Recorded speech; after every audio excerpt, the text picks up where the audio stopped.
Napakaganda ng tanawin dito. Oh. Ganito makikita nyo sa umaga. Ayun. Makikita nyo dito yung malawak na lupain. Ayan. At baba tayo, papakita ko sa inyo. Ayan.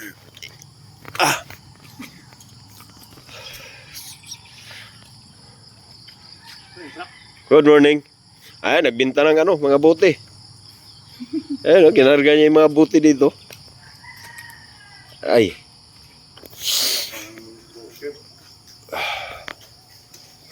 Ito, yan o.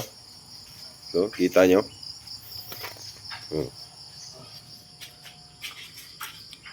Ayan.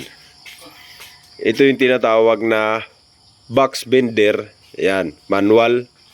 Manual siya. So, kaya tinatawag siya na box bender. So, ito yung ito yung pangarap ko. Pero di pa natin kayang bilhin dahil wala pa tayong sapat na pera. So, kaya tinatawag siya na box bender. Kasi kaya nating i-bend yung mga nakaganito, mga naka-box. Ayan.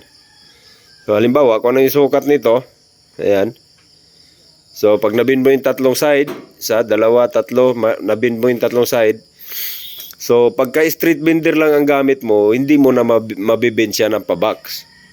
Pero, pag ito ang gamit mo, kaya mo siya i-bend na pa-box. Kasi kung kukunin mo yung sukat nun, nung pang-apat na tupi na yon, natatanggal yung mga die niya. Meron siyang mga iba't ibang sukat na die na pwede mo siyang tanggalin kung ano lang yung sukat ng box na yon.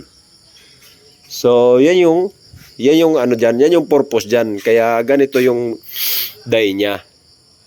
Putol-putol. So, madalas kasi, yung nakikita natin, buo yung die niya. Yun yung street bender naman. Ito yung box bender. Ayan. Okay. So, ito yung balancer niya, oh. Ayan.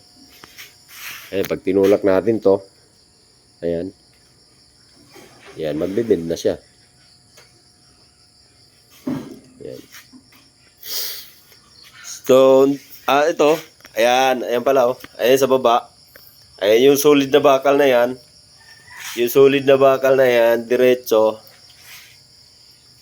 Yan yung pang bulnos nila. Tapos, ito yung bend naman ng bulnos. Yung sa mga lababo. May nakita akong lababo dito kahapon eh. Saan ba yung lababo dito kahapon?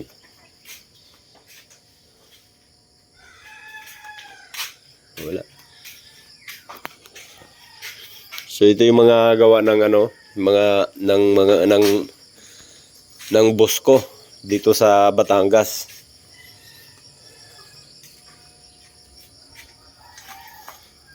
Ayan, wala tayong nakita. Saan ba yun? Wala yung lababo na nakita ko dito kahapon. So basta yun yung pambulnos niya. Yung makikita nyo kasi ito. Ito kasi hindi naman lababo to. Makikita nyo yung gilid, yung pinakailalim na to, yung puwitan nito. Parang naka half round.